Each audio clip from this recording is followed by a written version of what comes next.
All right, welcome everybody to the 4 p.m. City Council work session. All council members are present except for Councilmember Chaburka, who's been excused. And joining us online is Vice Chair White. Hello, Chair All Ritchie. right. You can hear us okay? We can hear you. That sounds good. Okay. All right. First up, we'll just do an agenda review for the City Council meeting at 6 p.m. And we have a request to be on the agenda. Following our opening ceremony, we have a request to be on the agenda, Cash, Refugee, and Immigrant Connection. Raquel Goldrup will be here to present on that. And then we'll also get to hear from our Youth City Council and their annual report, which is being presented by all of them, right? And you, Brandon? So we got a good presentation. After that, a recognition of the legendary Weber State softball coach, Mary Kay Amicone, and I think it's Amicone, right? Amicone, yeah, Amicone, yeah. And then, okay, then we have a number of consent items. Looks like five different items under the consent. Sustainability Committee appointment, enterprise fund transfer, setting a public hearing, fire fee amendments, which we'll hear about in our work session here today. Water rate and discount fee amendments, and let's see, and these are all setting the public hearing for all of these items. So fire fee, water rate, discount fee, and fiscal year 2025-2029 capital improvement plan. So those will all set the agenda or set for the public hearing on June 18th. And then we will have a public hearing on our proposed or the tentative budget. And looks like we'll take public comment. Glenn will present that to us, take public comment, and then continue for action on the 18th of June. Public comments, and that's it for that meeting. So any questions or discussion on the agenda for tonight? Okay, all clear. All right, we'll invite Monty Stewart up to present to us. The first item on our work session agenda is the Ogden Pioneer Stadium sponsorship naming agreement. Welcome, Monty. Yeah. I don't have a presentation. Oh, no, just the naming agreement. Sure.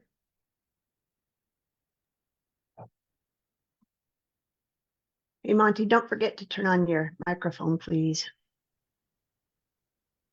I love to hear your voice. Thank you, Marcia. You love to hear my voice. You're like the first. Voice in the sky. So let me.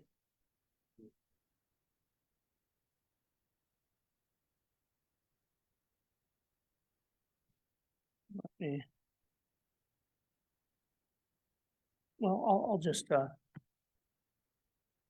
can pull it up. Oh, is he? Okay. Yeah.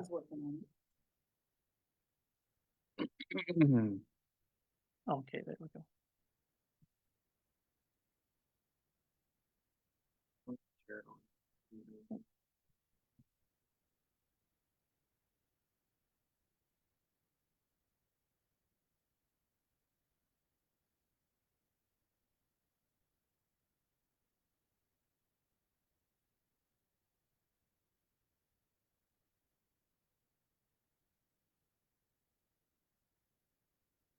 Yeah. Yeah, so this this was something that I know I see Alan Hall here. He was working with the previous administration on this, and then moving forward recently with the renovation of the stadium, and this is to rename the Ogden Pioneer Days Rodeo Stadium, the Spencer Fox Eccles. And the Eccles family has donated, to this specific project around $800,000, but they've been going back to like 1982 they've been donating, I think their first donation was like $10,000 in '82 for the Queens. And then yearly they've been donating, and typically, I think for the last 20 plus years, they've been donating 40,000 every year to the foundation to help put on the rodeo in Ogden. So this, the term of the agreement shall continue for 75 years or until such time the stadium is no longer used as a public stadium space. Like I said, 800,000 to this specific project, which is really imperative for them to do some of the renovations to the south stands. I don't know if anybody's driven by it recently. It is torn up, but will be put back together in the next 6 weeks. And so July 16th is the day set to do a ribbon cutting. And the chamber after hours event is that same night and kind of coincides with that. So I don't know if I'm missing anything here, but So this 16th or 17th would be a Wednesday, right? So typically those Yeah, chambers okay, are yeah. be the July 17th. So to coincide with the chambers event. It is the 16th. So they moved it to accommodate that. So that's, I see. But So we'll have to figure, chamber after hours typically starts around 5. so if There's any, no- so if any of us are gonna be there, we're gonna have to look and see if we can move our meeting, our council meeting. Yeah,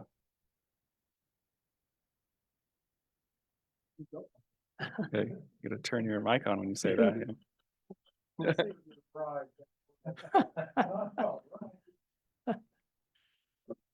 So, Monty, can I just ask a couple questions? Yeah, I know we've done some namings, but I don't ever remember doing it with like donation, not, I mean, I don't want to say donation based, but because of a donation. So have we done this before, or do you know, do you know of any? I have, and I'm trying to think of, well, the Solomon Center, The Dump Yard Center, perfect, Key okay, Arts, Linquist Field, perfect. And then, so I would say that. mhm. those And are- I'm not questioning this one, because yeah, I Yeah. agree that the Eccles family have donated. I mean, they've been doing this for decades, so I'm not asking that. But is there anything in our ordinance that says like a percentage or like it's got to be worth so much, or does that make sense? Like No. if it's, Yeah, yeah, like there's a, I don't want to say, but like a baseline of what we would accept in order to consider naming I it? think there was a dollar amount baseline. It says significant. Yeah. Significant contribution. Okay, that was, Yeah. Okay. And I think they'll continue to Yeah. donate. I yearly, and then- totally agree. I was just curious if there was Yeah. anything in there that triggered that. Yeah. Okay. So, If I'm not mistaken, this really isn't an ordinance or anything anyway, isn't it? It's just a resolution that we're. sure, yeah. Well, but we do have an ordinance governing how we name facilities. Monty, as I read through this, it sounded like there was some plan to also redo the east side of the stadium as well at some point in time. Yeah, so the east side, they actually have a design to wrap around the stadium around on the east side over the timed event shoots. But it was really came down to not having enough money to do that. And so that's looked at down the road as another phase. Okay. So it would be great if that all, happened at once, but it's, yeah. But in that, also in this document, it made a reference to the west side, which was just redone not too long ago, but there's not any further plan to redo anything on the So, west side? so the west side is all of the bucking chutes and the holding pens under the west side stands are being redone. All the fencing, the old cable fencing came out. All the arena fencing, both on the west side and the east side, are being redone, as well as an entrance, kind of a grand entrance, to match the Ogden sign over Washington there at the west, and that's on the west side of the cabin. With some historical interpretive signs there when you walk in, right behind on the west side of the cabin. So, south stands were a big one. So they've been sandblasted, sealed, and the aluminum bench seats with backs are going on. They were about halfway through yesterday. And so that's an upgrade there with, the old wooden benches didn't have any sort of backrest, and these all have a backrest, and then there's additional box seating on the front. So. And then Monty, if I read this correctly, the city is gonna provide signage for this name change, yeah? Well, it's the foundation and the money that they've raised, the signage on the west end is going in. So that's not coming out of like the city coffers. It's Okay. coming out of money that the foundation has raised. Oh, okay. So, I read that wrong. Thank you. so. Yeah, the money that the city is putting in is for the all new water and sewer and some asphalt and things down there. That's city funded. Any other questions or discussion on this item?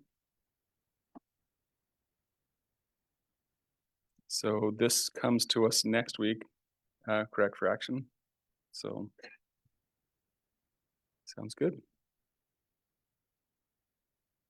Okay. All right. All right. Oh, go ahead. Well, I just noted, yeah, but I'm not sure what to call Alan, if he's the previous chair or still the current chair, and Steve is incoming chair.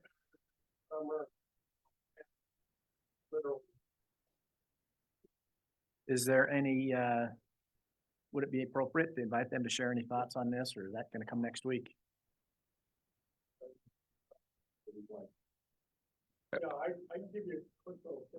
Why don't you come up here and into a mic, and then yeah, I'm sure we'll hear more next week as well, but yeah, if you want to just give us some quick details. Thank you for your time. I've been involved with rodeo or on Pioneer Days now for 15 years.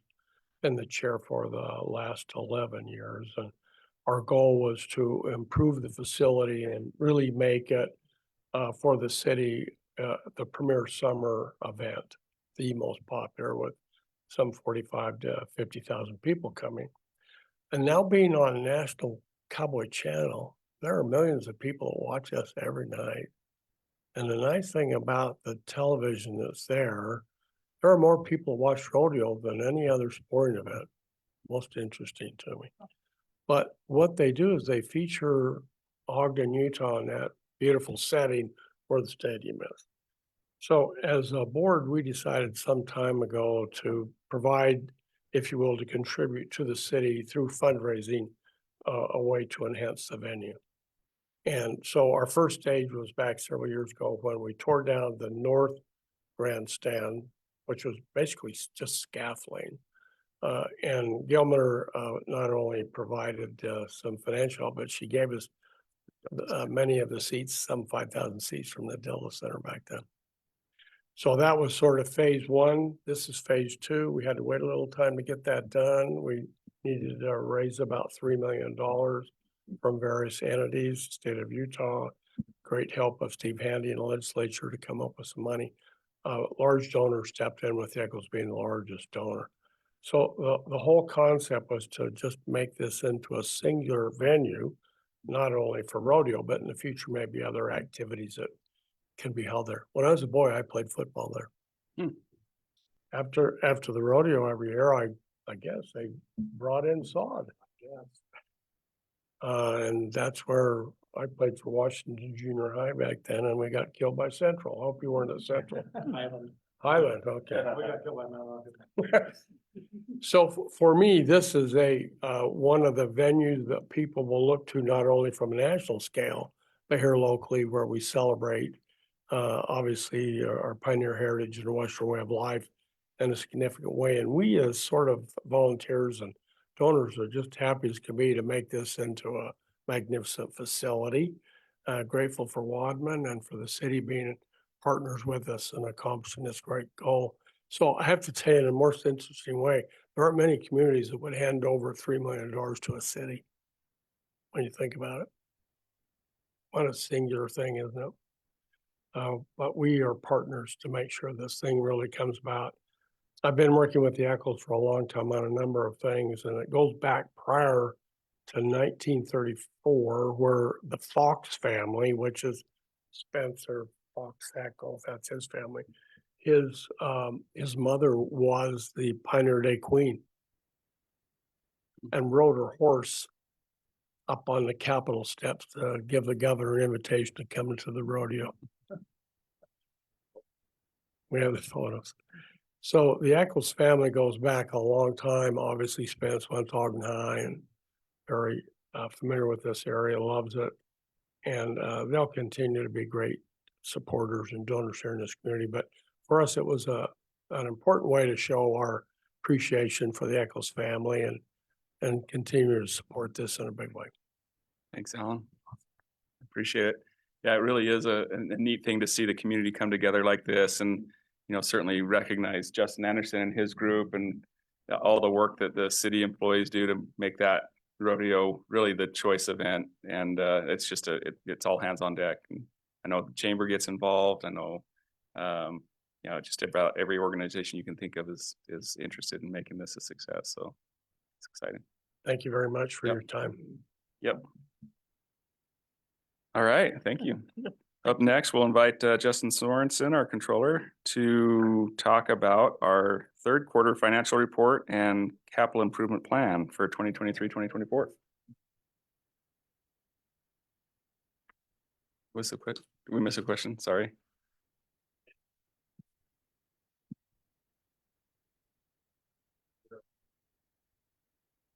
Oh.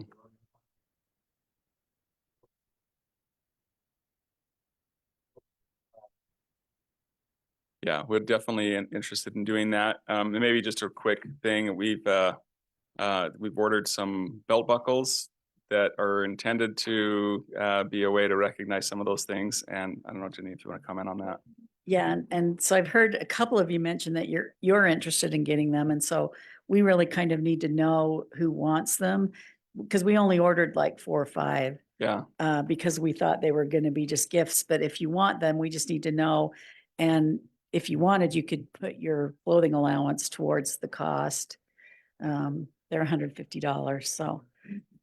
Yeah. So yeah, get your order in if that's the case. And, we need to look at our schedule. Obviously this event on the 16th is a Tuesday night, and it would be nice if we could attend. And so we might have to look at shuffling some things around. That'll be something we'll talk about tomorrow, but I don't know if the rodeo clown will be in town on the 16th. I guess we could find that. Probably not. I would bet not. I'll bet he's somewhere else. I bet he just comes rolling in right at the, yeah. So we'll need to do some coordination on that. So, yeah. Okay. Thanks, All Chair. right, Justin. Thanks for opportunity to come and present to you on our quarterly financials. A little different than what I've been presenting in past weeks with the budget. So this is related to what our current activities are during this fiscal year. So this is a brief summary of where we're at through the end of March. I know this is a little small, but this is just a summary of all of our funds for the city, of what the budgets are, what the year-to-date revenues are, and the year-to-date expenditures are in each of those funds. As of March 31st, that'd be 3/4 of the way through the year. So if we were tracking money received and money spent, you would anticipate it'd be about 75%. Most all of the funds are tracking below that, and partially due to, especially with the general fund and several of our utility funds, our enterprise funds, as we have posted our carry forward for the year. And so when we do that, it increases the budget, and not necessarily that we're going to be receiving additional revenues, because we budget that as a use of our prior year fund balance. But it allows us to increase our expenditure budget. So that's partially why, because we did post those in January. Justin, Yes. I've been looking for that report that shows both revenue and expenditure year to date. Mhm. And I'm just not able to find it online. You sent me stuff, but it was just the budget? I sent you the link to this, to the packet that goes with this presentation that she's talking about. Oh, okay. The That's, second time. the I second sent time. you- The first time I sent you this for the regular. okay. Yes. So the packet there's quite a few more pages. I think it's 40 pages. There's quite a few. It gives a lot more detail than what my presentation shows. So it goes into more detail by fund, and then even breaks down the type of expenditures in each fund, and what the budgets are and where they're at year to date. So yeah, so that is in the packet. So looking more specifically in the general fund, this is looking at our general fund revenues. And as you can see, a majority of the revenues, and I apologize, this is so small. I'll make a note to make this a lot bigger next year, but you can see the green line is the budget, and then the yellow line is the actuals received in the revenues. Obviously, a majority of our revenues in the general fund come from our taxes. So that's our property taxes, our sales tax, our franchise taxes. And then you also have other categories of revenues that we receive in the general fund for licenses and permits. Intergovernmental, those are grants or other revenue sources that come from other government entities or between funds. Charges for services, that includes our different fees. For just examples, our recreation fees, our park fees, Union Station fees, different things like that. And then our fines and forfeitures, and then we also have our other financing sources. That includes, again, the use of fund balance when we do our carry forward. It also includes transfers from other funds, which would include our transfer in from any transfers in we do, which includes the utility transfer that we do. That's in that category, the other financing sources. So looking at taxes in more detail. So this is looking at sales tax, property taxes, our franchise taxes, and our other taxes we receive. You can see through March 31st where we were at of received versus the budget. Property taxes, I think we talked about this last time I presented on this. A majority of those are received in December from the county after they're collected. And so a majority of those property taxes are received at that point, but we do get other distributions throughout the year. And then you can see where our sales tax number is. But I like to include, we like to include where we're at currently, because this is obviously a couple months old, just to get you an idea. So this is, I pulled this data yesterday. So this is looking at this information through June. And so for sales tax, this is, we're a month behind when we receive our sales tax distribution. So this is 10 months out of we still have 2 additional distributions that we'll receive.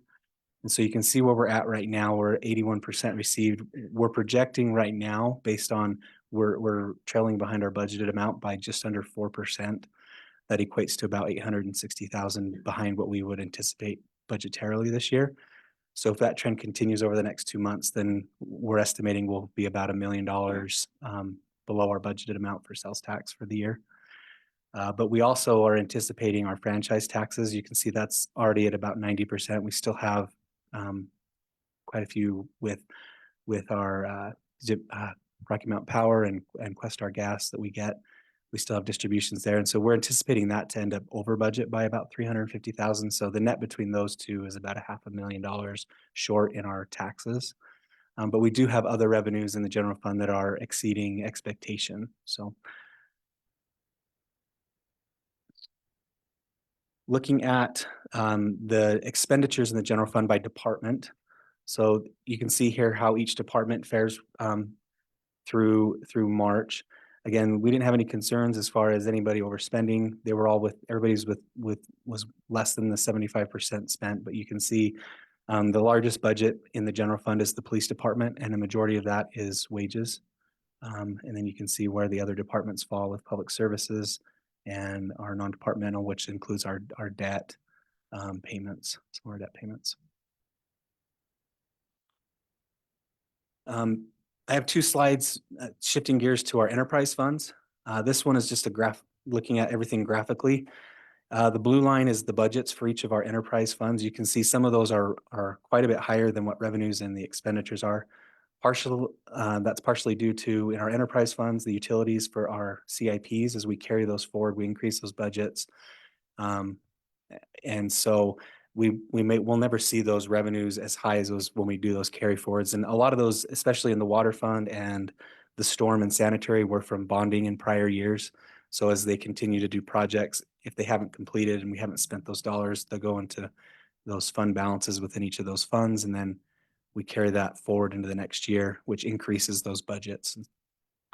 So you can see there, here's looking at it with the numbers of where we're at with each of the enterprise funds for the water, sanitary, refuse, what their budget was versus what their revenues and expenditures were. Regarding the property management fund, that's where we record the lease revenue from Boyer for the BDO.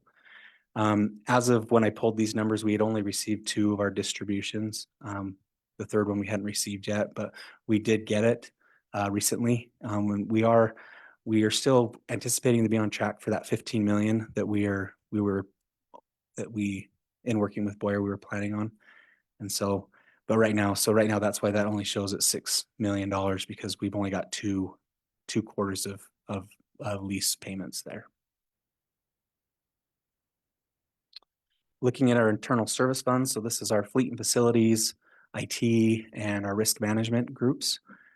So each of these, they provide these services to the city, and then as they, a lot of times expenditures will outpace their revenues because a lot of times that we charge back for things. And so you can see here, all 3 of those funds, their expenditures are outpacing revenues at this point, and it's mainly due to timing issues. So as they complete work orders or complete projects, and then they bill back for those projects, sometimes there's timing on when the revenue is recorded back to them. With that, is there any questions on the financials through March?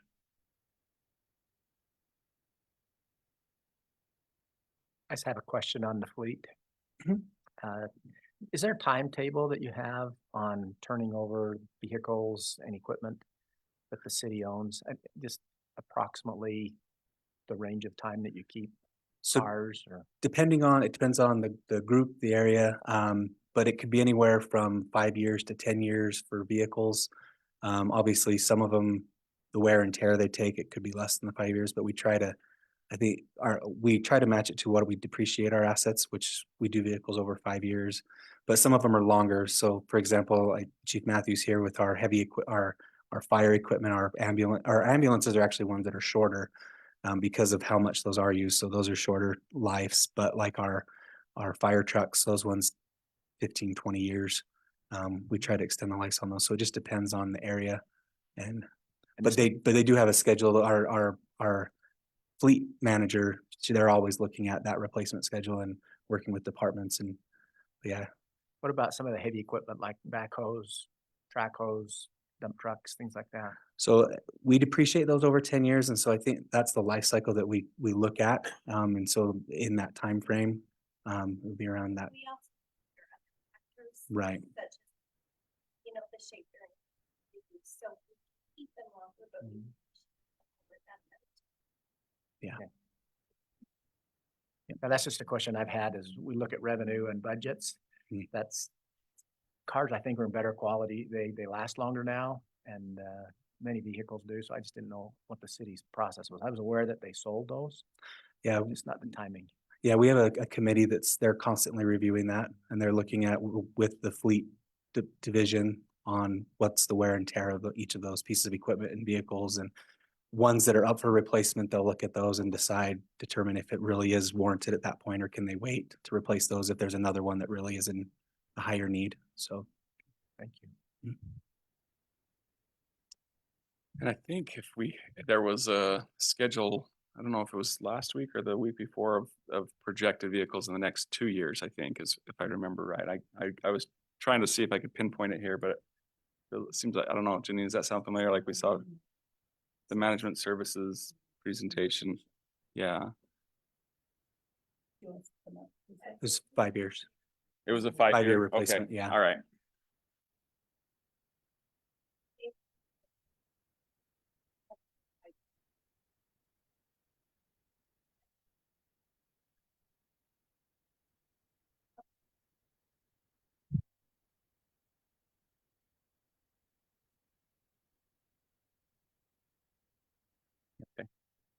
All right, next up we have your, oh, go ahead, yeah.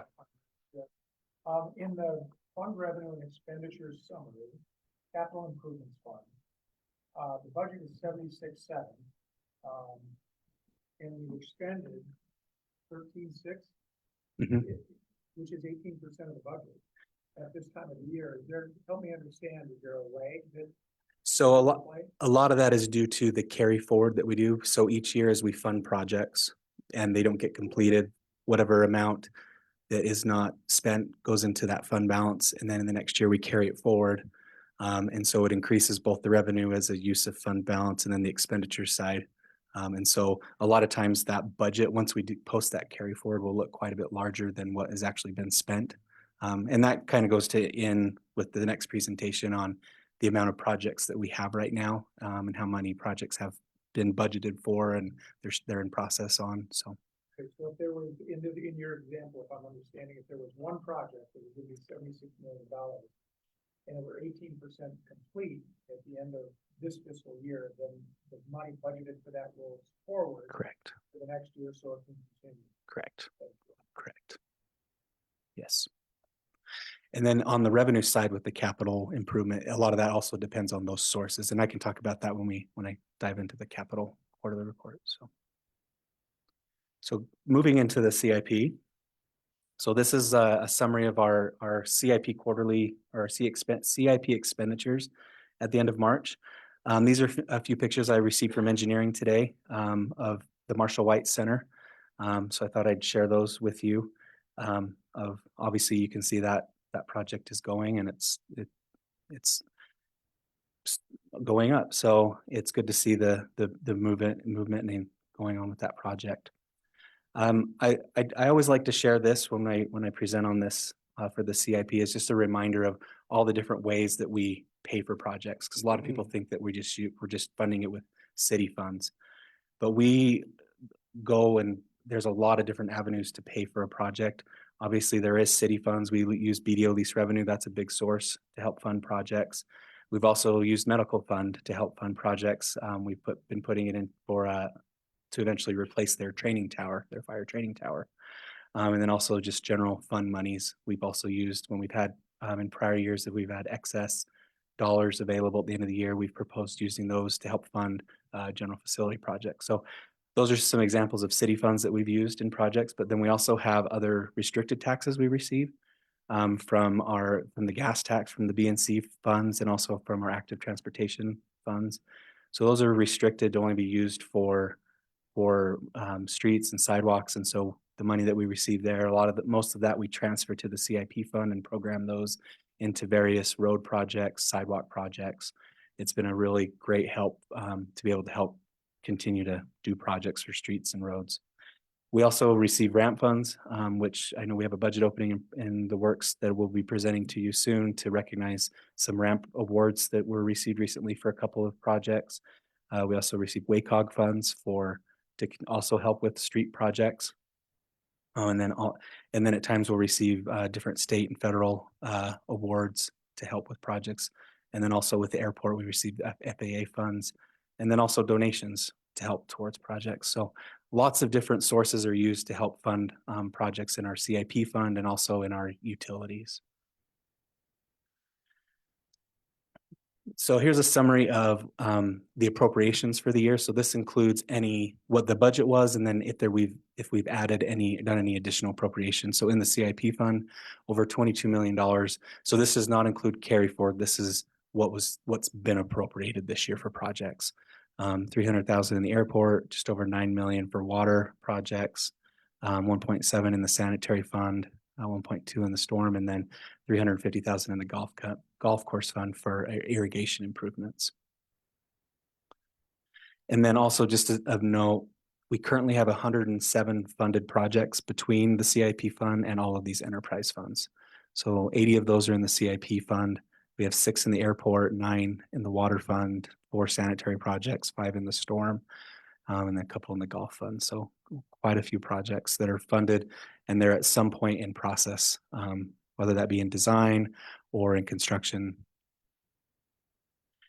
Here's the spending through the third quarter. So this is the spending that occurred in the third quarter. I apologize. So it was just over 5.6 million in the CIP fund. A majority of that was for Marshall White. We had over 3.7 million in invoices for the Marshall White construction as that's ongoing. And then we also had over 1.7 million in the CIP fund that went towards various bike, sidewalk, and street projects that we have going on. In the airport fund, that was all for the terminal improvements that they did to get ready to reopen for Breeze. So that was what that 1.6 million was spent on. And then in the water fund, the sanitary fund, and the storm fund, most of that spending is related to their master plan projects. And then the golf fund, that's related to their deck, which I thought I had a picture. Did I skip past that? I apologize. I was going to point that out. I got these pictures from Todd, the golf course manager, yesterday. They're about ready to, they're about finished with it. And it turned out really good out there. So, so he sent me those. I wanted to include those. Have you? Are those tables chained down with the winds that we get through the canyon there?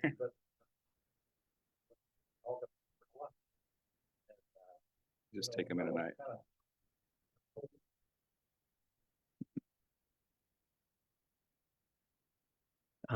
So the total, again, the total amount spent during the quarter was just over $13 million on projects throughout the city. And then just as a reminder, last quarter, we removed 8 projects that we had marked as complete. This quarter, there are 2 projects that have been marked as complete. One of them is related to the BRT. We finally made our final payment related to that. And so that one we're closing and be moving off this quarter.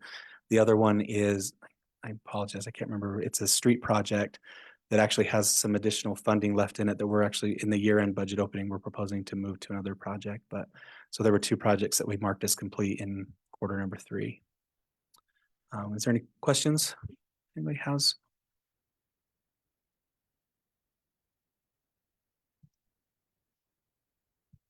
All right, no questions? Okay. Thank you.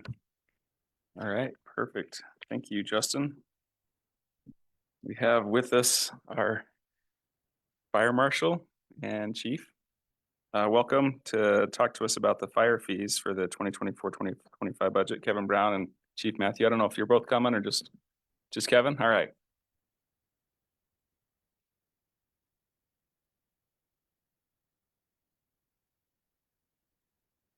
So I don't have anything to present. I was just going to talk to you about it. There you go. I mean, it's a pretty simple change. In 2017, we went with a third-party contractor software provider who tracks all of the systems in Ogden. And when I say systems, I mean fire suppression systems, alarm systems, kitchen hood systems, that type of thing. And so they track all of that for us. We can get in there into the system and see who's compliant, who's had their system checked, because all of those things have to have periodic inspections to make sure they operate correctly. And so at the time when we went with that software provider, they were the only one in the game. And so there's somebody new out there now that has additional functionality. But back in 2017, when we adopted that, we set the fee at $12. And cost of everything's gone up. And so this new software provider has asked for $15. That's their going rate. And this is not a fee that anyone pays to Ogden City. We don't charge it. The software provider charges it to the contractors who check these fire suppression systems. So we're just asking for that increase and then a periodic increase to match inflation moving forward. Any questions on that? Seems fairly. So this is any fire system is it residential, commercial, all types, or All types. locally? It's I can't think of a circumstance where it'd be in a residential other than like an apartment building. Okay, So it's systems and, you know, fire sprinkler systems, sprinklers alarm overhead, system. yeah. There's about 5,000 in Ogden. And so, you know, we're tasked to make sure those are all in compliance. It'd be quite a haul for 3 of us to go out and knock on 5,000 doors and look at them Sure. every year. So this is a way that the contractors who are out doing the work can report to us that it's done. So Perfect. pretty straightforward. All right. Kevin, do we look at that? Do we look at those contracts or is it a multi-year contract with this group? And are they the only provider and that does this? And are other providers cheaper than these guys or are they about all the same? At the time, they were the only provider and we didn't sign a contract with them. We're just on a as we use them basis. We can change it anytime. But now that there is another provider that offers additional functionality, we've looked at them and wanted to switch to that company. And so I've included IT on that process. They help us with that. But yeah, there are 2 providers now, and the original provider that we went with, their fee's gone up to $15 as well. And we've just held to the 12 since that's what was in ordinance. They've held to that. But in fairness to this new company, we've decided to ask for the rate increase. Great, thank you. All right. You bet. So this is a consent item to set a public hearing for next week on this, so. On the 18th, I don't know why I keep skipping the 11th, but the 11th is dead to me for some reason, so. All right, okay, thank you, Kevin. All right, thanks. All right, more capital improvement plan discussion. If you haven't had your dinner yet, we'll welcome up Glenn Symes.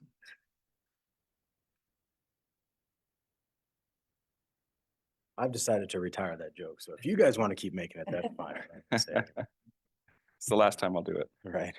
Well, in the theme of not having prepared presentations, this really is just a chance to ask any questions about the CIP.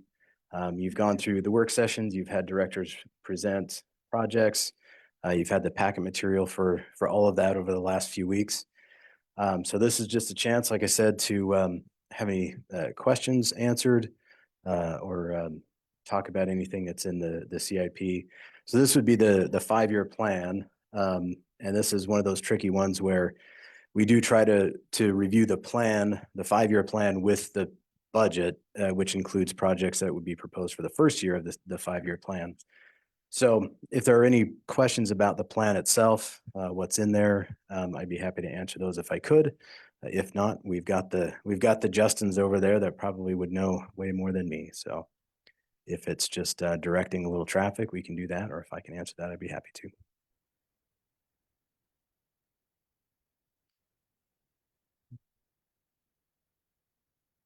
And you would be setting a public hearing for this tonight for the 18th as well.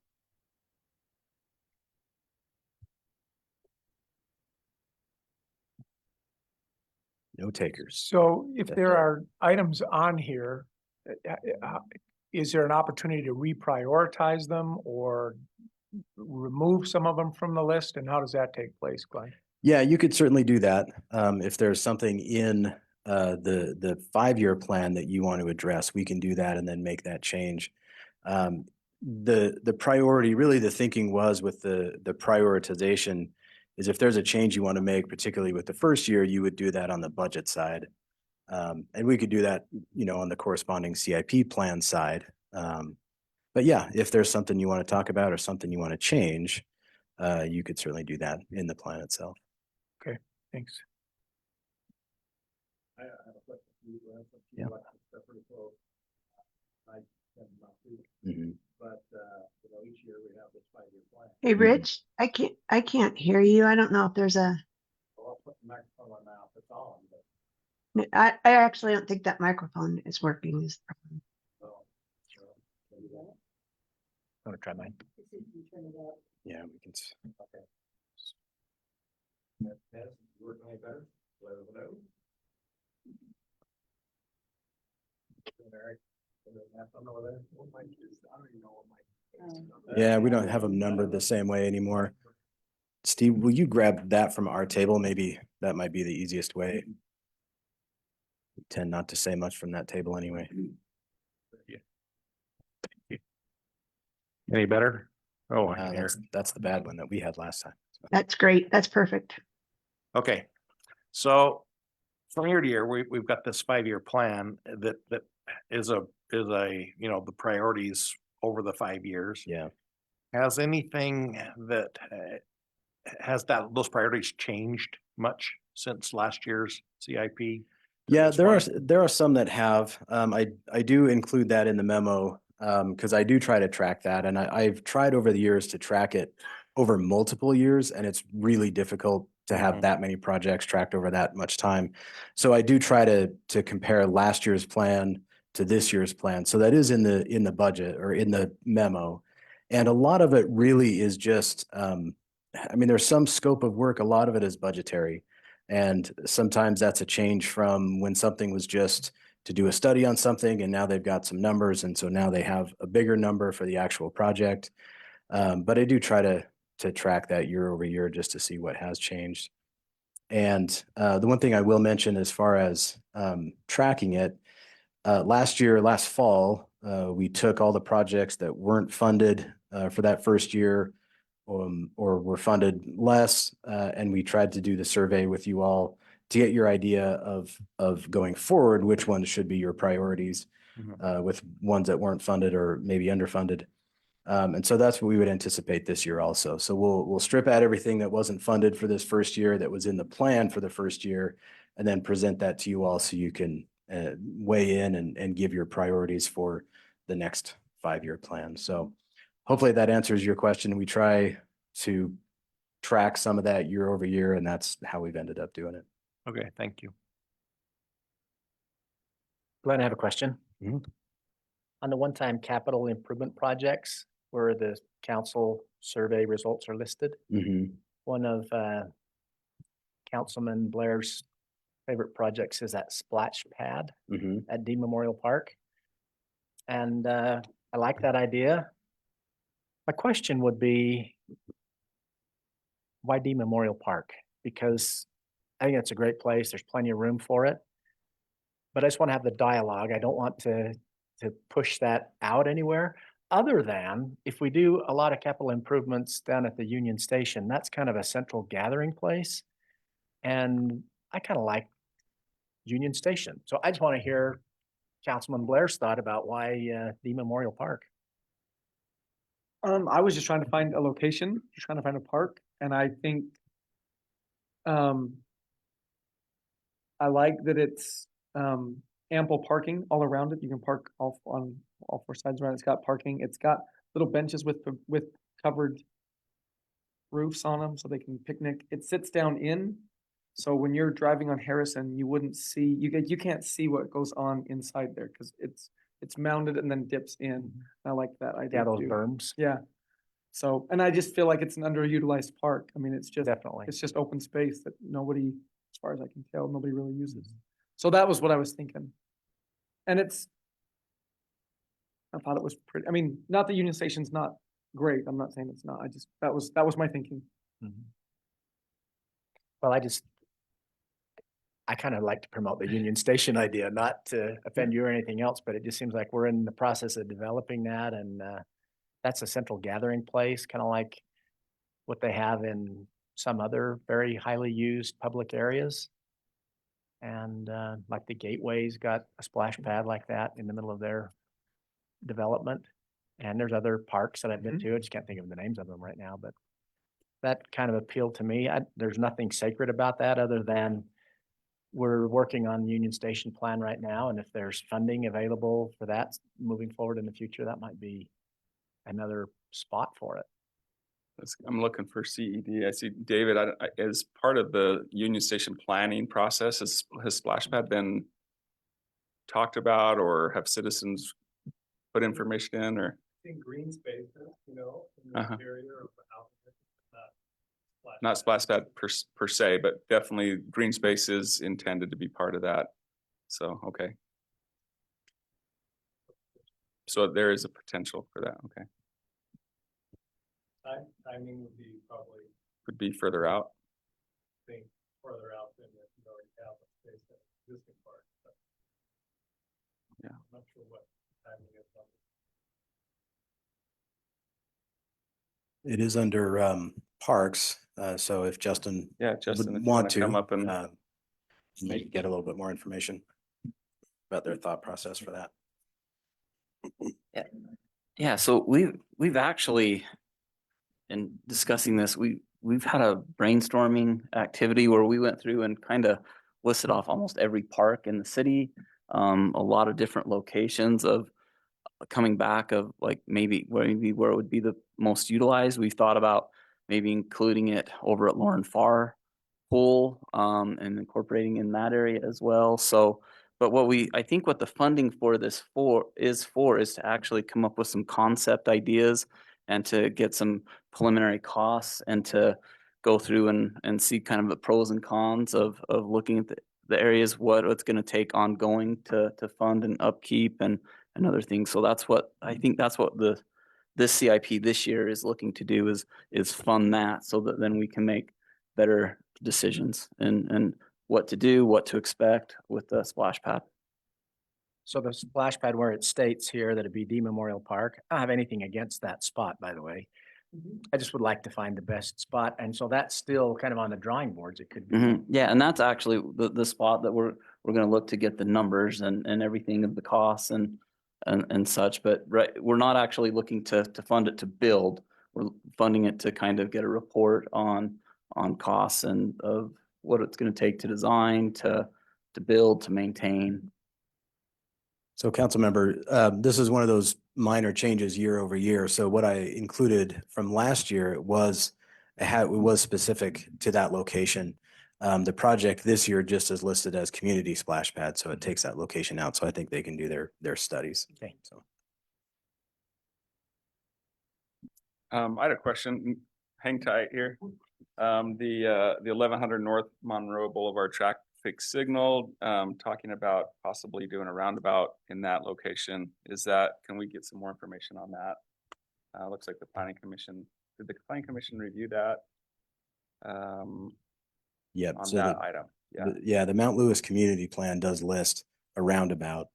And so if something else is done, we'll need to update that community plan so that that's consistent. And I know you and I have had some conversations about some of the challenges with roundabouts and whether this location is more acceptable for that, or maybe talk a little bit about that. Yeah, absolutely. So in looking at the width of Monroe, because that is going to be when it connects all the way through to North Ogden, we've done our part in getting the right width of Monroe Boulevard for the future connection north and the traffic that's going to handle. Also, 1100 North has been built out a long time ago to make sure that it connects from Washington and really all the way from 89 into Harrisville up to Mountain Road. And so the size of the roundabout that we would need right there to properly convey the traffic is going to be large. The last thing you want to do is build a roundabout too small and nothing can actually function through it. So, and looking at that, we just see that we would need to acquire property on that intersection to make the roundabout the size that it's needed. And so, and looking at the property, and really it would probably incorporate all four corners of that intersection. And so we just felt from a cost standpoint and from needing to acquire the property that a traffic signal would be the most cost effective and easier than trying to go purchase property. If I could jump in on that, I mean, I was part of this discussion as part of the general or the community plan that's where this came from, was the community plan process. And that was a few years ago. And at that time, there was a roundabout proposed also at North Street in Monroe. And I think that at that point in time, this is just me reading tea leaves, the folks that were weighing in were just wanting some traffic control measures, and they saw that a roundabout was maybe easier to get than a traffic signal. So I don't think it was that anybody really loved a traffic signal more than a semaphore, but they wanted something, and that's why it was listed as a roundabout rather than a traffic signal. I think a traffic signal goes in there, would be easily as well accepted as it was at North and Monroe. that's just history, so. And I think I hear, you hear, I've heard community members interested in roundabouts and you look at some of the surrounding communities that are being developed and those are being installed. And I think in our conversations, where you're able to lay out the infrastructure in advance of a roundabout, it might be easier than retrofitting an intersection with a roundabout. Is that accurate? I mean, I don't know if that's.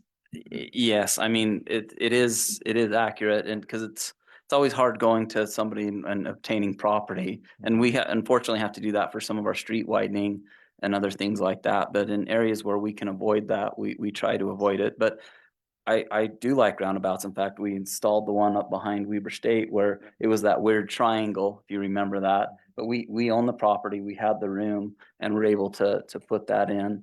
And then we've also worked with Weber State to right there at Edvilson, because between Ogden City's right away and the property owned by Weber State, we were able to install that. But you can see the room that's needed by those two roundabouts to make them function properly. And specifically 1100 North and Monroe would even be bigger than the one behind Weber State. With an arterial and a collector, arterial is Monroe, collector is 1100. Yeah, it'd be a big deal. It'd be. I remember there was some proposed roundabouts. I believe it was far west at the last WACOG transportation go around. That it was approved last fall, and they thought that a roundabout processed traffic quicker, at least on just 2 lanes each direction going both ways. They thought that a roundabout processed traffic quicker. And I don't know the answer. You do know the answer probably. Is that true or? Yeah, I mean, as far as delay time, you have less delay at a roundabout typically than you do a signal light. There is more delay. However, you can make functionality in less space with a traffic signal. Yeah. But I think on 1100 in Monroe, though, it's kind of a safety issue. There typically isn't the kind of traffic flows that, at least until Monroe opens up into North Ogden, at least. Well, and also, I think our residents avoid 1100 North and Washington because left-hand turns are dangerous right there. Near impossible. Yeah, and so that's one of the things is being able to once there's a proper traffic control device at 1100 North that connects again 1100 all the way to Harrisville and 89 and also allows the crossing of traffic at Washington, then that's going to completely change the functionality. You see the north end of Ogden through that area was designed that was the area to carry traffic, but it's going elsewhere because that getting onto Washington Boulevard is very difficult and not safe.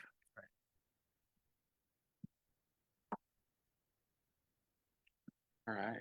Any other CIP questions or discussion items here? Just one, the planning commission said no to that round, or they said, look further at the roundabout and recommended that it not be included in the CIP. And because the field house didn't have a location identified, they recommended it not be included, but they're on these. How does that work going forward? Is it just annually we get a chance to review, and if things have been resolved, they're still in the pipeline and can move forward? Really, the restriction is that we can't spend public dollars unless it is consistent with the general plan. That's a state law. So the plan, the CIP plan, just like the general plan, is largely advisory. We just need to make sure that that's consistent once we actually start spending money.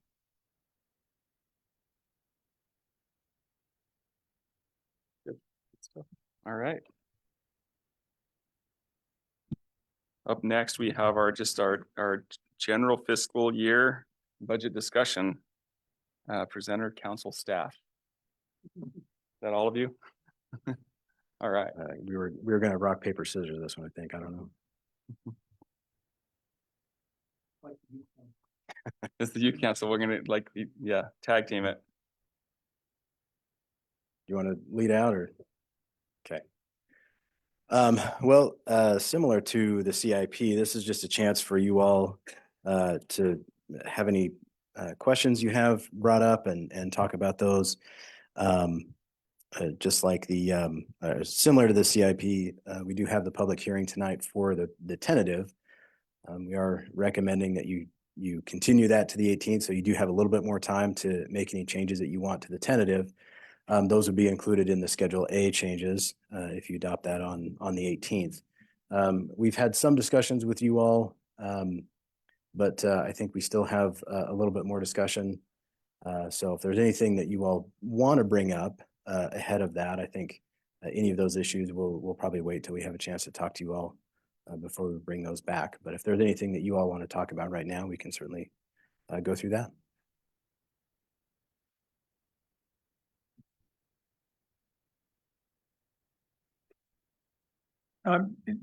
Just a point that I think that can be made around compensation packages, so that the city stated that there's an increase in the cost of the health benefit that would be provided to city employees. And I found in our report that the city's going to absorb $1.3 million in these increases. And if we've got 700 employees. I don't Go think ahead. the 1.3 is not the health insurance cost. So maybe Justin Sorensen can, I don't think it's that much. It's 12%, read that wrong, 12% too? increase. But Okay. yeah, I think the 1.3 is total wage benefit increases. So it's not just healthcare, but it's retirement and wage increases, retirement, healthcare and wage increases. Okay. I'm looking that way. He's Yeah. looking down. Let me check my information here.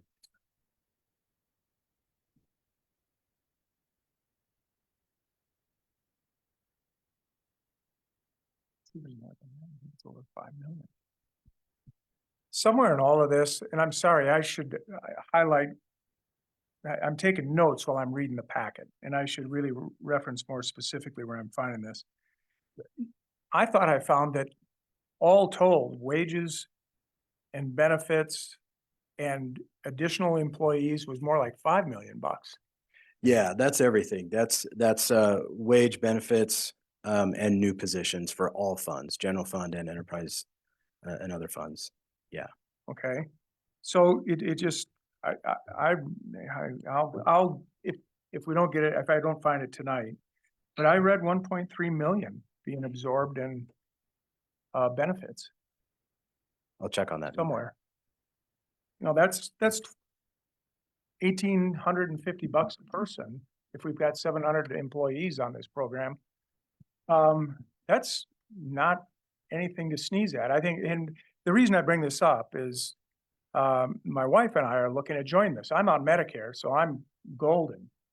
But Kim is independently employed, and her monthly with a $5,000 deductible at Select Health is $750. And I'm most concerned that, and I came from an independent background too. I bought my own health insurance. And I think that the cost of these, so all told, if Kim ends up paying a $5,000 deductible and 12 months worth of premiums, this is well over $15,000. So I think that I would like to see everybody understand that healthcare isn't free. It's provided, but it isn't free. It's a significant benefit. And I saw that $1.3 million increase as a significant cost to absorb. You're correct. That is correct. So with programming and a 12% increase across the city, that's the overall impact to the budget is increasing our insurance cost by that amount. About 1.3. Yes. Thank you, Justin. I apologize. I had a different, there's several 1.3s and 1.8s in there, and I apologize. I had that wrong. And then the 4.6 million that's referred to, so that's the total amount that we have projected in there for wage increases. So that doesn't include the new positions. That's the amount that we've programmed in to be able to implement the study once we have that finalized and can bring it to you. with what we're going to try to implement. So.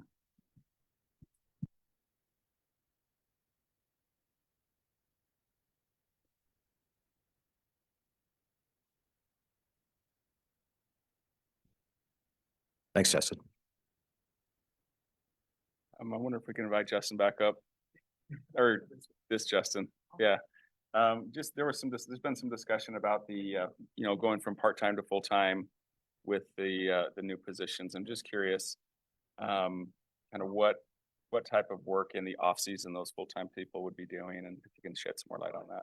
Or parks, I'm sorry, oh. what did I say?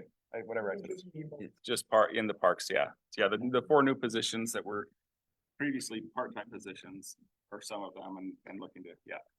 Okay, so if I understand it right, it's seeming to offset the need due to difficulties of hiring seasonal. So really the what they would be doing once the seasonals aren't here. So one of the biggest things that is done in the off season is actually Christmas Village. So that starts in October.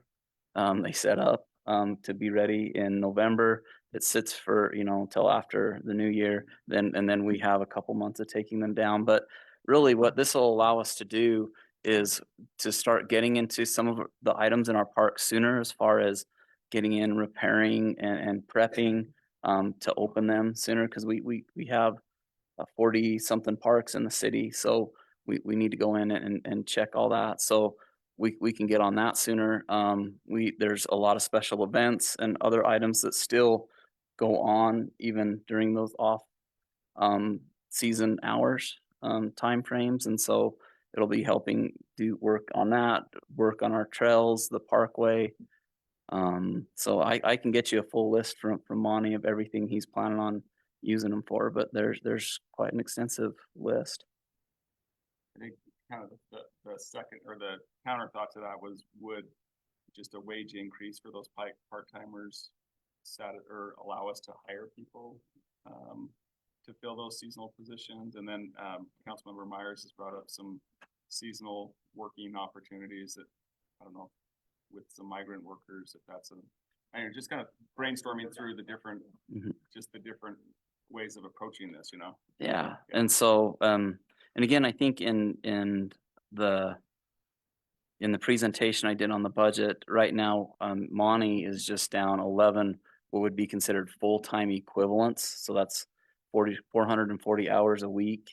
And so that he's short right now. And so this would really drop that down to only 7 full-time equivalents. But we are happy to look in. I know I talked a little bit with Heather Brisky today from HR about things that we would need to do to overcome. I do want to make sure that we have enough people on our staff that can speak, that are bilingual and can speak Spanish fluently, to be able to manage and assist those individuals, because I'm assuming probably most of them coming up are only Spanish speaking.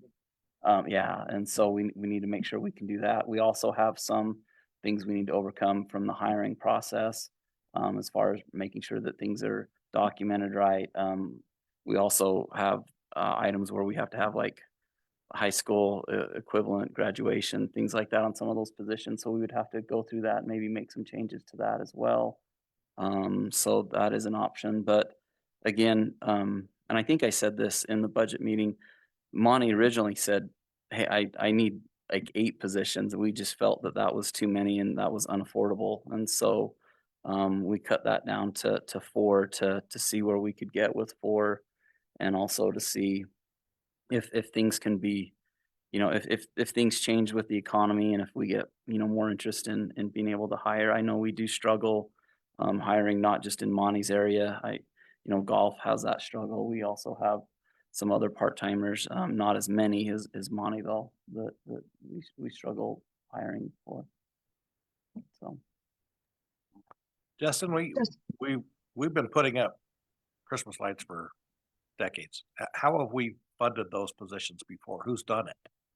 it's been parks, but over the years too, we've gotten a little grander in what we do, in lighting up the city block and doing other things. So, but it does take a lot of parks time to pull off Christmas Mhm. Village. You know, we've added, continue to add every year, maybe a little more lights and pizzazz, though. I think that we've dialed it back and it's been within reason, but you know, there's a lot of getting the little houses and carriages over in the city, and that takes time. And honestly, some winters are worse than others as far as getting that done with, you know, with weather. Right. So, Well, that's, when you mentioned that, I mean, as a council member, that's where my brain thinks is, okay, well, what have we done in the past? And is it working or, I mean, how little of an impact can we make it have? And that's kind of why, 4 new positions, and I don't disagree that you probably need them. I really, I don't. But I started thinking about this part-time thing, after talking with Todd at the golf courses and stuff. He can't hire people. I tried to get my own grandkids to go work over there, and they says, look, I make more at Chick-fil-A. And it mhm. doesn't make sense that a kid can go work at Chick-fil-A and make $4 or $5 an hour more than working for Ogden City. So it's no wonder we can't hire any part-time people. No wonder that seasonal thing isn't working. We're not just paying enough. Mhm. And so I would be, as a council member, much happier to throw some more money at the part-time workers if everything else is working okay. I mean, and that's why I asked the question. So, and so feed me any information you think I need to have there, but Yeah. that's kind of the way my brain's thinking. Thinking, and and we have recently in the past, we've upped their wages, and you're probably right. We need to look to up them more, but it's getting to the point now that the part-time hourly wage is actually more than the full-time, though of course the full-time has benefits. And so, but that would cause some issues. And it's not just that these employees would be doing lights at Christmas Village. Monty's crews are cut so thin right now that we've had a couple key employees have some health conditions or something that's happened that we lose a couple key employees for any amount of time. Well, it just is impossible for them to keep our parks mowed, to keep our fields prepped, to do keep our events going, all the things that they're required to do, plus also clean up all the issues that's happening with vandalism and other items at our parks. Well, the other thing I was thinking about this is if we do pay more of a reasonable wage, and I'm using that, and I don't know what reasonable really is. I can't define it, but more of a reasonable wage. Maybe we then open it up to other groups of people that maybe wouldn't, like a retired person that would love to just have something to do and would love to go mow golf courses or parks, especially if they get a perk of being able to golf for free or whatever it might be. I don't know, but I think we need to make sure we are exploring those things and exploiting it to the best of our ability. For the least amount of money, I guess that's what I'm kind of talking about. Yeah, and those are challenges that we've faced, year over year, with our employees.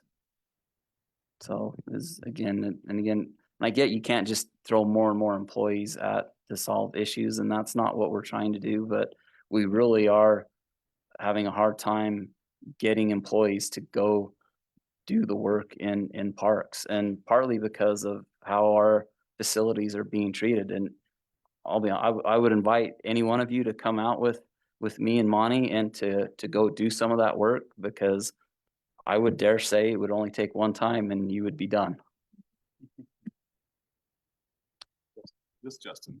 So I just wanted to, on a number standpoint, so we actually increased the parks temporary budgets back in fiscal year 22. We almost tripled what we had in those budgets to try and help that issue, to be able to give them more pay and allow, and as far as what was actually spent, and it didn't make a difference. So back in 2022, we did try to we did increase those budgets to try to allow so they could pay a higher wage, and it's still that model, the temporary model, it's just been so difficult for them to continue. But so yeah, we did a couple years ago try to help by increasing those wage budgets. We did it in golf as well, and but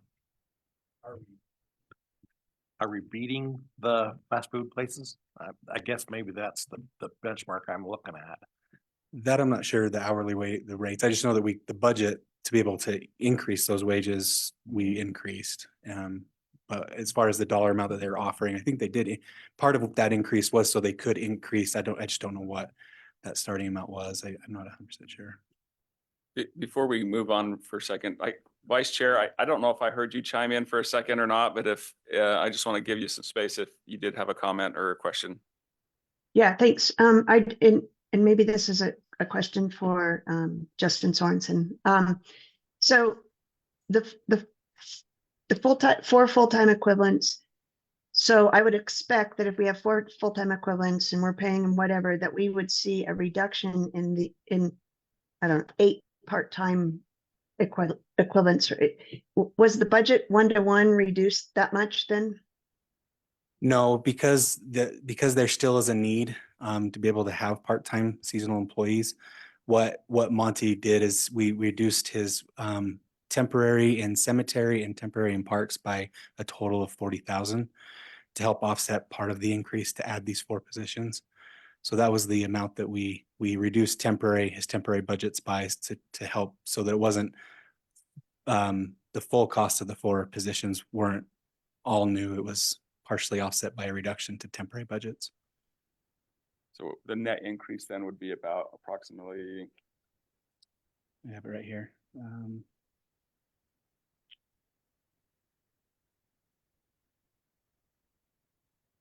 The net increase was about 300,000.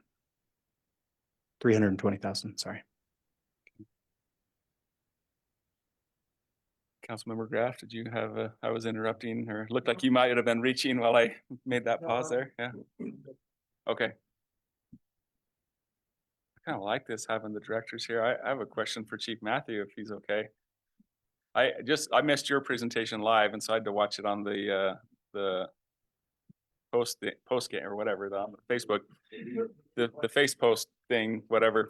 I just was curious about, I mean, I know, just thinking through the challenges of the firefighters and the workload, like just significant heavy workload. And I wondered if there's been, we've used volunteer firefighters or gone down that route, or if that's something that could potentially help. What we've seen, volunteers still exist in this country in communities that are 3,000 and 4,000 people population, where there's a lot of ownership of that community and reliance on volunteerism, not just in fire, but in any form of public service. But in any community that has, they kind of transition from a volunteer department up to what they call a combination department, where they might have a number of full-time and then they have part-time personnel. They're really struggling, similar to what we're seeing everywhere else with part-time personnel. One of the presentations I talked to you about in terms of trying to transition our part-time ambulance, which we're paying, it's interesting you bring that up. That's a problem if we start paying part-time employees more than entry-level full-time. Well, we do that and we still can't get people because the full-time people recognize, the brand new full-time people recognize what Councilmember Graff noted, is that there's a significant amount of contribution to an employee at full-time benefits cost, and they realize that. So if they see a part-time employee making a little bit more per hour, it's never been brought up as a concern, even though they're doing similar work, because it's just the hourly rate that we're trying to pay to attract people to come in and work. We're trying to convert that part-time ambulance to full-time personnel with benefits because we can't even get part-timers to come in and work the part-time schedule and commit to us. So if you'd even drop down to say, we're not even going to pay you, we want volunteers, we would spend a lot of time. And the certification costs alone, the investment of their time alone, the amount of hours they have to put in just to become certified to be able to even serve in that position are very significant. And we used to operate a reserve program that was based on volunteer, that we'll give you all the training in hopes that then you can become eligible to be hired. And 15, 20 years ago, it worked relatively well because there was still a certain amount of eagerness out there and disposable time on the part of that potential person investing in their future, working a full-time job or a part-time job, and then hoping to become a full-time firefighter one day and seeing the benefit down the road. Now we're struggling. We're getting just hopefully enough applicants just to hopefully fill the positions that we have. Since I've spoken to you just a few weeks ago, we've already lost 2 more firefighters. And we're hoping to hire and fill, and we have now 7 openings, and these are full-time benefited positions that right now, that's one of the things you'll hear about more later, presentation in some salary scale adjustments, because we're just not competing to hold on to even full-time personnel. Okay. I guess I was wondering if there's, I mean, certainly different levels of firefighting of, of skill sets and just even like all the events that we support with the marathon and with the rodeo and everything else, if there's a position where you could maybe relieve some of the pressures of the workload with that type of a volunteer. If we could, I think we would, if we could afford to do the initial training and personal protective equipment and radios, everything else that's necessary. But one of the things we're facing, and it's coming down right now, is OSHA is revamping all of the fire brigade, fire department, OSHA requirements for every single fire department, and the small rural 4,000 city departments that have a budget of $60,000 saying this is impossible to meet these new requirements in terms of physical fitness requirements, physical exams, mental health programs, training requirements, personal protective equipment requirements. Because we're suffering from cancer problems in the fire service that we're not providing that. They're saying we're not providing the proper equipment and protections to prevent some of those illnesses. And so that's all going to be changed. And according to OSHA at a national level, which is a regulation, not a recommendation, we can't do any of this unless we provide all of this. And that translates to money.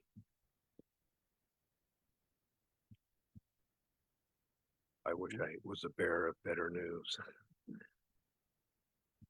Federal regulations making work harder? No way. What a novel concept. Okay. Any other discussion, comments?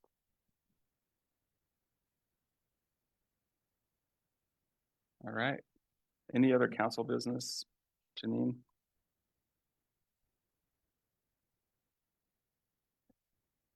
No, just, it's a ways out, but we do have, on the 25th, June 25th, we don't have meetings scheduled, but there's been some discussion about doing tours of the Marshall White and Winterblock construction sites. Just wanted to touch base and see who are interested.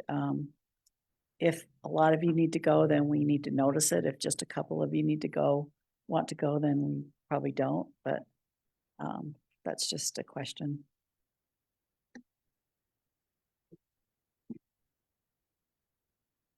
And Wonderblock. I'm interested. I'm interested. Would you just want to do it at 4, the regular time? Can we do it in small groups to keep? It's not a big deal Not a big deal. Okay. to notice it. We just need to know. And so we just notice it as a field trip. Okay. So I guess I'm the other interested. item. Oh, sorry. Go ahead, Vice Chair White. No, I just said I'm interested too. The 16th of July, looking ahead, Mm-hmm. what options might we have to, I don't know if the time, I guess the ribbon cutting would be probably 5 o'clock or maybe just before 5. The business after hours typically starts right at 5. And so right in the middle of our work session. They do a ribbon cutting, they're often like at 4:30, maybe they would wait till 5 at the beginning of that. Yeah. So is it something where we could potentially allow members of the council to attend that and start later? Or, I mean, I'm just, yeah. Or start earlier. or start earlier and take a break. That would be, or we just not have a work session. I mean, that we just have to figure out what to do with the items that are already scheduled. There are 5 Tuesdays in July, so we could move 16th to the 30th. the 16th to the 30th. Do we know what the community calendar looks like on the 30th? Is there, the rodeo's done by then and If we were able to get the rodeo clown to show up a little early for the rodeo, maybe that would be the day we want to do the, along with the ribbon cutting? that's what I don't know. That's, normally we would do it here, but I don't know why we couldn't do it there if it was, I kind of I think guess I that always thought recognition's you'd gonna do have it to at happen the there. rodeo. yeah. Was great. That'd Okay. be a lot better audience. Mhm. It sounded like last time, I mean, they roll into town, they Yeah. might stay a couple of days or two after. But then again, we're still waiting for the week. Yeah. Yeah, that's really early for some of the contestants and that come in. The people that usually show up to the ribbon cutting for the chamber are the Yeah. queen contestants. Right. And No, I thought I just didn't know. it was Yeah. all just calendaring to me, so I didn't know Yeah. how it might work. I think the 30th looks like the best bet potentially of moving that meeting, so taking the 16th off. And is that, I guess, looking at the items on there, is that present a problem? We have a setting a We hearing. may for be able August to move 6th, some of them back to the 9th. So, like setting a hearing for the salary schedules, maybe. well, oh, you're saying not having any meetings at all? No, I'm just, yeah, I I'm was just just looking at thinking the not having a 16th. work session. If you want, Oh, that's what I was thinking, just not having a work Just- session, just just start at Come back at 6. 6. okay. And then doing the work session on the 30th. Mm-hmm. and we're Western. That's right. They have purple suits, Western suits. No. And what I was trying to say is we may be able to move Just some the of rodeo those. queens. Not sure I could find you one. Yeah. But I've spray painted cowboy boots purple before. That's a crime. So does that, for everyone here, does that sound, if we did a no work session on the 16th, regular session after the business after hours and the ribbon cutting, come back for the council meeting at 6, and then doing the work session on the 30th for those items that could wait till the 30th, and maybe pushing the items that can't wait to the 9th. Does that sound about right? Yeah, and if there's anything that we can move from the 16th back to the 9th, we can Right. also do that. Thumbs up. All right, got some thumbs. Well, at least 4 of us. What's what we need. Okay. With that, we are adjourned until 6 o'clock, and get your lunch and. Okay. That's good.